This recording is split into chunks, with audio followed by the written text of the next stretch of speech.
I was just online just typing in information to see if I could find any updates concerning Aaron Dean's sentencing, because I know that they said they were going to start trying to do the sentencing phase today, which I found to be very interesting, considering, a lot of times they won't do the sentencing at the same time or right after the verdict has been read. But unfortunately, I didn't find anything there. But I did find something that flew under the radar when it came to this, and it's probably because it's very, very new. It's like, when I say new, I'm talking about the story just came out like an hour ago. By the way, I'm recording this on Friday, February 16th, and it's a little after 4 p.m. So this little bit of information right there that I'm about to read, I wish they would have had this available before they actually passed down a verdict. According to the Dallas Morning News, because that's the website I'm getting it from, they said Fort Worth hired Aaron Dean after a psychologist found that he wasn't even suitable to do police work. And this came after an incident that he had with someone else. But I'm going to go ahead and read what it is that they're saying. Evaluated Aaron Dean before he was hired as a Fort Worth police officer to testify Friday. The former cop, now convicted of manslaughter, wasn't fit for police work. Psychologist Kyle Clayton testified Dean exhibited grandiose, domineering, over-controlling personality traits. Clayton concluded Dean, age 38, was not psychologically suitable to serve as a police officer because his narcissistic personality style that would inhibit his judgment, decision-making, interpersonal abilities, and would make him more likely engage in behaviors that would put himself and others at risk. Now, this is coming from the psychologist that said he wasn't deemed suitable for police work, but they still hired him anyway, because I believe they all have to go through some kind of psych evaluation training, some kind of psychological profile. Honestly, everything that the psychologist laid out here as far as his file, I'm sure that applies to many cops around the establishment. I feel that whenever a cop does something like this, all of their files need to be pulled. From every evaluation they've done, they need to pull all their files and see what comes back. The same Tarrant County jurors who convicted Dean, who was white, in the shooting death of Tatiana Jefferson, who was black, listened to Clayton's testimony as they weighed his punishment for manslaughter. Dean faces 2 to 20 years in prison for killing Jefferson, a doting aunt and aspiring doctor who grew up in Dallas Oak Cliff and graduated from Xavier University of Louisiana. Dean could also be eligible for probation. They found Dean guilty of manslaughter Thursday for fatally shooting Jefferson, age 28, when he responded to a call at her mother's East Fort Worth home. It says Dean shot Jefferson through her bedroom window from the backyard. A concerned neighbor called a non-emergency police line about 2:30 a.m. because the home's doors were open and the lights were on inside. And I'm not going to continue reading the rest of it because it's basically a recount of what we already know. Clayton told juror applicants who do not pass the evaluation can appeal. Dean's lawyers said a panel of 3 psychologists unanimously decided Dean was fit to be an officer. So now they're using the majority over one.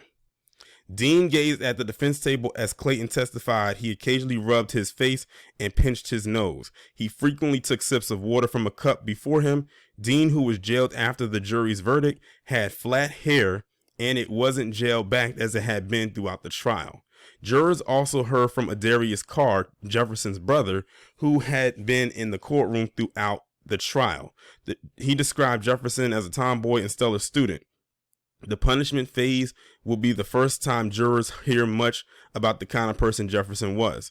The guilt-innocent phase focused on Dean's actions the night he killed Jefferson. If I was playing basketball, she was playing with me, he said. If I was hanging out with my friends, she was playing with me. Video games, I'm pretty sure I'm the reason she started playing them.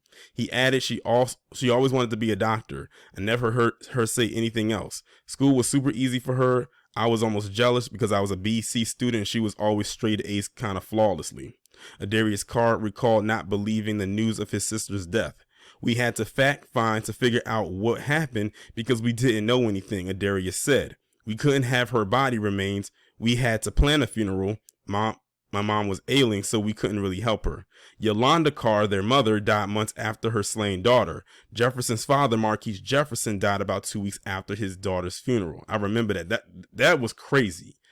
How they literally just kind of died in the way that they did, like literally shortly after that. Dean frequently blinked back tears as Adarius Carr testified and fixed his eyes forward. When Adarius Carr described getting the call from his sister Ashley Carr that Jefferson died, Dean reached for a tissue, blew his nose, and dabbed his eyes. Prosecutors rested after Adarius Carr's testimony. A congregant at Dean's West Fort Worth Church described the former officer as dependable, upright, noble, and a humble servant. Defense lawyers also called a probation court officer to testify. Dean testified in the guilt-innocent portion of the trial. It's unclear whether he will testify during the punishment phase. Outside the presence of the jury, Clayton, the psychologist, said Dean disclosed a woman reported to police that Dean assaulted her while he was a student at the University of Texas at Arlington. While prosecutors and one of Dean's attorneys, Bob Gill, spoke with the judge, another defense attorney, Miles Brissett, whispered to Dean. Dean smiled, seemed to laugh, and covered his mouth. Jefferson's relatives looked at each other and shook their heads. The woman was then called to testify by prosecutors. She told jurors Dean hugged her from behind and skirted the cup of my brassiere in the fall of 2004 while they were students at the university. In the same interaction, the woman testified Dean asked about a promised ring from her boyfriend. She said he implied he'd been interested in her sexually since he saw her earlier that year wearing a dress that outlined the top of her breast. Dean used his finger to trace the outline of the dress on her breast. The woman said, "I was deeply upset." She said she reported the incident to campus police. Dean said while applying for Fort Worth police that he was cited for simple assault, pleading no contest, and paid a fine. Dean's lawyer said while questioning the woman that Dean apologized to her. Dean did not look at his former schoolmate as she testified. He scribbled notes as she spoke. The sentencing trial will continue after a lunch break Friday afternoon. The next part, which I'm probably not going to go into, it's just talking about the manslaughter conviction and how long the jury deliberated to get to that conviction. It said, to just briefly sum it up, it said it was a jury of 7 men and 5 women. They deliberated for 14 hours over the course of 2 days, and it rejected a murder conviction, which could have led to a life sentencing. And then it goes over to what caused them to do that and so on and so forth. I'm not going to get into all of that because that's an even more lengthier piece to read. I feel like we got the part that we needed. So this is a very interesting part right here. So what we learned is that a psychologist said that he wasn't fit to work as a police officer while 3 others did. So they're probably going to weigh that more than what this psychologist said, even though they should look into it. Then we hear that the brother, Adarius Carr, gave a testimony, on the behalf of his sister. And then we hear from this classmate that Aaron Dean used to go to school with that he assaulted it. Apparently he did, because they said he pleaded no contest and paid a fine and was free to go. So this man does have a history. He does definitely indeed have a history. Now, I don't know what else is, I haven't looked any more recently to see if they have come down with a sentencing as of yet. But what worries me is that part about the probation. He should not get no probation for killing somebody. Granted, they couldn't get him for murder, but he did kill someone. Someone is dead because of him.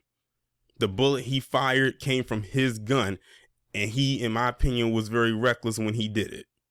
So that probation better not happen, because they said he could be eligible for it. And by eligible, I mean, I don't know if they mean if they're going to bypass him doing any type of jail time, or he'll just go on probation when he gets out. I'm like this. They said 2 to 20 years for manslaughter for what he did. I say give him the whole 20. Leave nothing off the table and make sure he does the entire 20. None of this, he's getting out on good behavior. I haven't read somewhere someone had wrote a comment in my comment section on this very topic and saying he could get time served, which means that won't even be the entire 20. That'll just be, whatever he has right now since he's been in jail, plus whatever is left over for him to serve. And I won't be surprised if he does get out, because he's only 38, that if he gets out in a good amount of time where he can still be physically and able-bodied to do so, find a job as a cop in another precinct, possibly in another city, maybe even another state. Because that's usually how stuff like this plays itself out.